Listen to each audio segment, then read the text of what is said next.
শুভ সকাল বন্ধুরা, আশা করি তোমরা সবাই ভালো আছো। আমার নতুন একটা ব্লগে তোমাদের সবাইকে আন্তরিক শুভেচ্ছা আর একরাশ ভালোবাসা জানাই। আজকে তো আমাদের এখানে মহোৎসবের মেলা পানিহাটি মহোৎসব। তো চারিদিকে প্রচণ্ড আওয়াজ। আমি যে এইভাবে ভিডিওটা শুরু করব অন ক্যামেরা, তো ভিডিওটা ক্যামেরা খুলতেই পারছি না, চারিদিকে আওয়াজ। এখন 12টার মতো বাজে, একটু আওয়াজটা কমেছে। আর কালকেই তো বলেছি প্রচণ্ড লক্ষ লক্ষ মানুষ আসে, যে যেখানে পারে, গোটা পানিহাটি অঞ্চল জুড়েই পুজো হয়। সবাই তো আর ওই জায়গাটায় ওই মহোৎসব তলার ঘাটে জায়গা পায় না, যে কারণে যে যেখানে পারে। আজকে আমাদের বাড়িতেও কিছু অনুষ্ঠান করলো, আমি ওগুলো ভিডিও করে রেখেছি, তোমাদেরকে দেখাবো।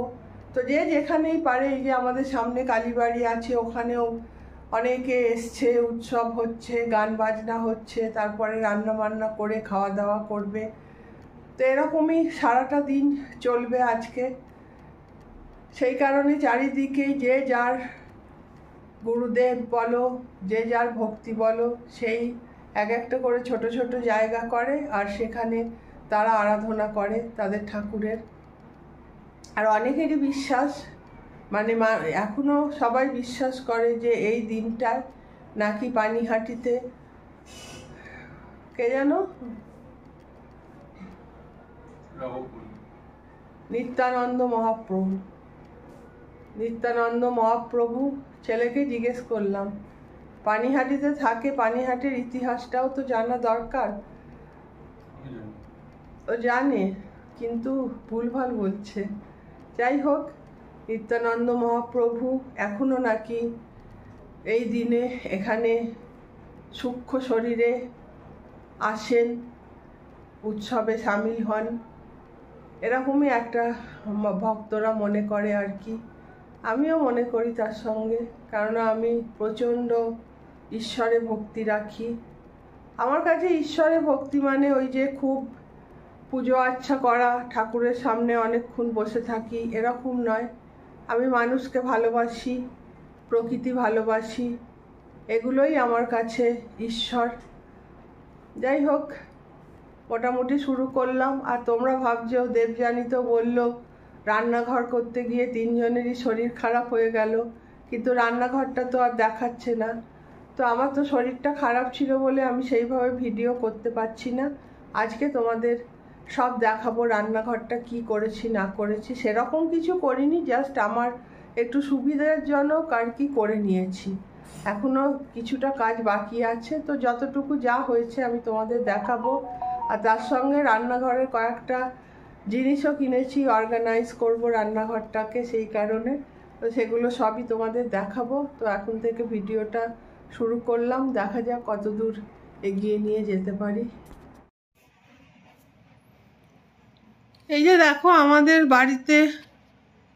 বাড়িতে ঢোকার যে মুখটা, ওখানেই কিছু মানুষ এসে ঠাকুরকে পুজো করছে। এখন মানুষ ঢুকে পড়লে তো আর তাকে না করা যায় না। আর বাড়ির ভেতরে এসে ঠাকুরের পুজো হচ্ছে, এটা তো ভীষণই ভালো জিনিস, একটা উপরি পাওনা।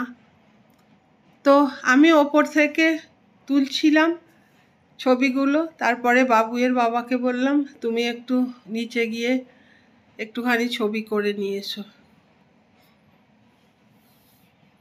এই যে দেখো, কত মানুষ এসে আমাদের বাড়িতে বসে আছে, ফলার মাখছে, খাচ্ছে।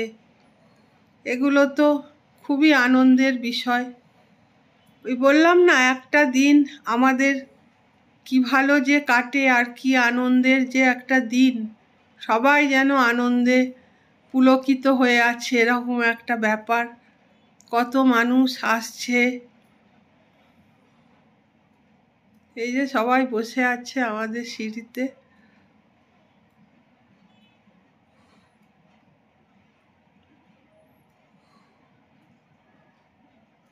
পুজো করে, যেমন আমরাও পুজো করে প্রসাদ মেখে খাবো, সেমনি সকালবেলা এরাও সেটা করছে।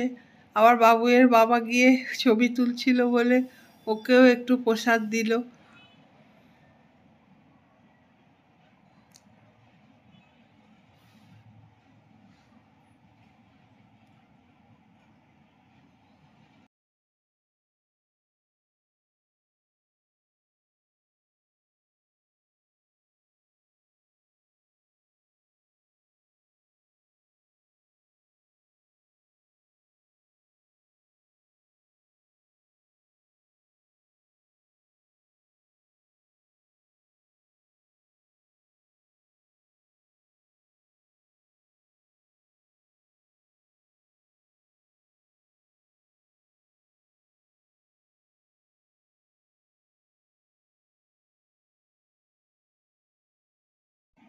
এটা হলো আমাদের হলদে কালীবাড়ি, আমাদের পাশেই যে কালী মন্দির। ওই যে সেদিন আরতি হচ্ছিল সন্ধেবেলা গিয়েছিলাম, ভিডিও করেছিলাম, সেই কালীবাড়িতেই। বিভিন্ন জায়গা থেকে যে যেখানে জায়গা পায় বসে নানান রকমের অনুষ্ঠান হয়, সবই ঠাকুরকে কেন্দ্র করে।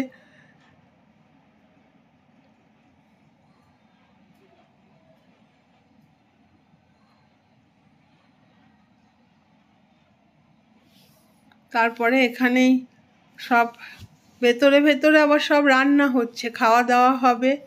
আমাদেরও বলেছিল, মানে যাদের কালীবাড়ি আর কি, ওরা বলেছিল যে এই দিনে আসতে, এখানেই খাওয়া দাওয়া করতে, কিন্তু আমরা আর যাইনি, প্রচণ্ড গরম।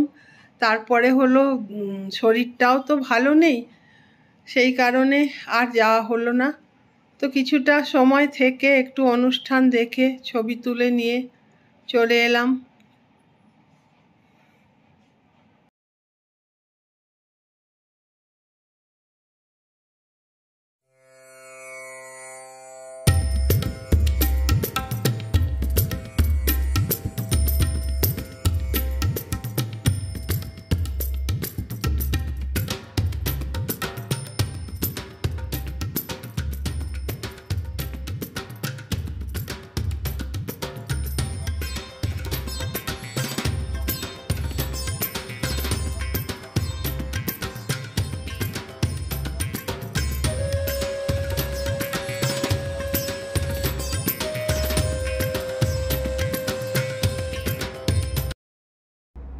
ঘর বাড়ি সব পরিষ্কার করলাম, করে চান করে ঠাকুর পুজো করলাম।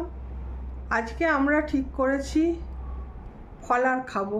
আজকে আসলে এখানকার উৎসবটাই তো চিড়ে মুরগি ফলারের উৎসব। আমাদের কোনো নিয়ম নেই যে ফলারই খেতে হবে, কিন্তু আমরা আজকে ঠিক করেছি শখ করেই।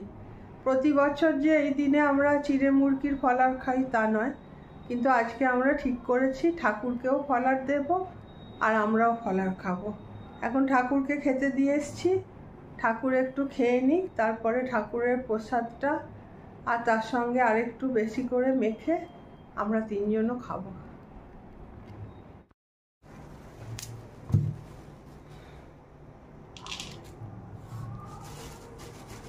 কলার খোসা আমার কাছে সোনার থেকেও দামি, এটা আমি সবসময় আলাদা করে রাখি, গাছে দিই। গাছের জন্য একদম মানে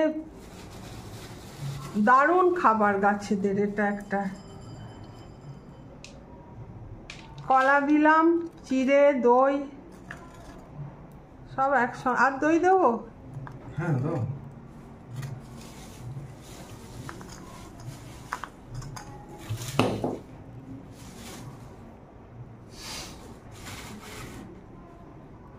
আম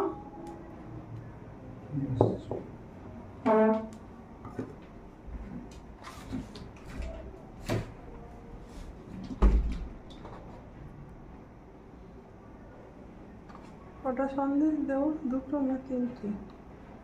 বেশি মিষ্টি হয়ে গেলে আমরা আবার খেতে পারবো না। এটা ঠাকুরের, চামচটা ঠাকুরের।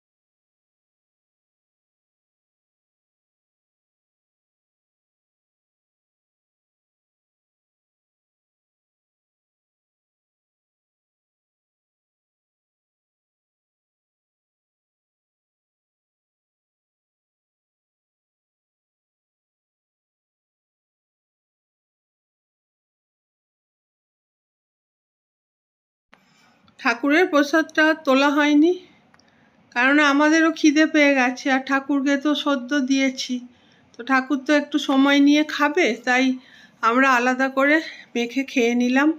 আমাদের খাওয়া দাওয়ার পর্ব শেষ। আর এই যে বলছিলাম অর্গানাইজার কিনেছি, এই একটা কিনেছি মাইক্রোওয়েভ রাখার জন্যে কাঠেরটা, আর এই একটা র্যাক কিনেছি, আরও একটা কিনেছি, তখন ভুলে গেছি, পরে আবার কালকে পরশু তোমাদের দেখিয়ে দেবো ওটা। তারপরে লাগালে তো দেখতেই পাবে। এইবার চলো দেখাই রান্নাঘরটা কি করেছি আমি। রান্নাঘরটা আগে তো ব্ল্যাক গ্রানাইটটা ছিল, আর ওটা না একটুখানি আমার হাইটের তুলনায় নিচু ছিল, তার জন্য আমার কাজ করতে, বিশেষ করে বাসন মাজতে খুবই অসুবিধা হতো, অনেকটা নিচু হতে হতো। তাই এই গ্রানাইটটা আবার লাগালাম। এই গ্রানাইটটা কিন্তু আমি কিনিনি, আসলে নিচে তো আমাদের অনেকগুলো ঘর আছে। যখন ওপরে চলে এলাম তখন বাবুয়ের যে ঘরটা ছিল ওই ঘরটা ভাবলাম বড় আছে, ওটা একটা রান্নাঘর করে নিই। তো এই গ্রানাইটগুলো দিয়ে ওই রান্নাঘরটাই করেছিলাম। তারপরে এই 3 জনের সংসার, আমি একা নিচে রান্না করি, বাবুয়ের বাবা তখন রেগুলার অফিস করতো, বাবুই ওপরে থাকতো, আর ওপর নিচটা তো হাওয়া বাতাস নেই, একদম চাপা, যার জন্যে আর পারলাম না, ওপরেই চলে এলাম। আর সদ্য ওই গ্রানাইটগুলো লাগিয়েছিলাম, যে কারণে নতুনই ছিল, তো ভাবলাম ওইগুলোই এনে এখানে লাগিয়ে নিই। আর এই যে দেখো, এই যে বাসন মাজার সিঙ্কটা, ওইটা এই কোণটায় ছিল, এই সিঙ্কটা তুলে আমি এখানটায় লাগালাম, তাতে সোজাসুজি হয়ে গেল। আর সিঙ্কের জায়গাটা আরেকটু আমি উঁচু করেছি, কিন্তু ওই কোণার জায়গাটা আমার পছন্দ হয়নি। ছেলেটা আসবে, এখনও একটু আধটু কাজ বাকি আছে, আসবে, ওগুলো সব হয়ে গেলে তারপরে নিচটা আবার ঠিকঠাক করব। এই যে বাবুই আর বাবুয়ের বাবা মিলে মাইক্রোওয়েভটা রেখেও দিয়েছে স্ট্যান্ডে, খুব সুন্দর লাগছে। এইবার আমি আস্তে আস্তে সাজিয়ে নেব। আর এই জায়গাটা, এই যে আমাদের রান্নাঘরের ফ্রিজ রান্নাঘরে চলে এসছে, আর এগুলো আমার খুব ভালো লাগে, যেখানেই যাই আমি এগুলো কিনে আনি ফ্রিজে লাগানোর জন্যে। এই যে দেখো, মনে হচ্ছে যেন দার্জিলিংয়ের চা বাগানে হারিয়ে যাচ্ছি। যখনই এইগুলোর দিকে তাকাই বেশ একটা পজিটিভ এনার্জি আমার ভেতরে চলে আসে, যে কারণে এই সুন্দর সুন্দর জিনিসগুলো ঘরে রাখতে আমি খুব পছন্দ করি। আর এই যে ঠাকুরের ফ্রিজ ঠাকুরের জায়গায় চলে এসছে। ফ্রিজটা আমি ভাবলাম হয়তো এক্সট্রা হয়ে যাবে, কিন্তু ফ্রিজটা কিনে খুবই উপকার হচ্ছে। এই গরমে ঠাকুরের ফুল জিনিসপত্র সব রাখতে পারছি, বেশ উপকার হচ্ছে। আর ঠাকুরকে তো বললামই আজকে ওই ফলার দিয়েই পুজো দিয়েছি। এখানে আমাদের গুরুদেব, পুজোটা খুব সুষ্ঠুভাবে হলে মনটা খুব ভালো লাগে। আর এখানে ঠাকুর বলছে তোমাদের চৈতন্য হোক, কার চৈতন্য দেবে ঠাকুর আর কার দেবেন না সে তো ঠাকুরই জানেন, আমরা আর কি জানি।